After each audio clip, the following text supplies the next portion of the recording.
Did you know there is a place on Earth where you can float without even trying? Before watching video, please subscribe the channel for amazing facts. Welcome to the Dead Sea, located in Jordan. The Dead Sea is one of the most unique natural wonders in the world. It is actually a saltwater lake, not a sea, and it lies more than 430 meters below sea level, making it the lowest point on Earth's surface. What makes it truly special is its extremely high salt content, about 10 times saltier than normal ocean water.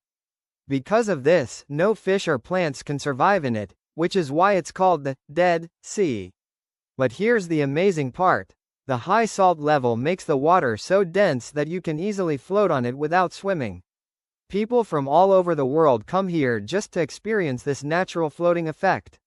The mud of the Dead Sea is also rich in minerals and is believed to have healing properties.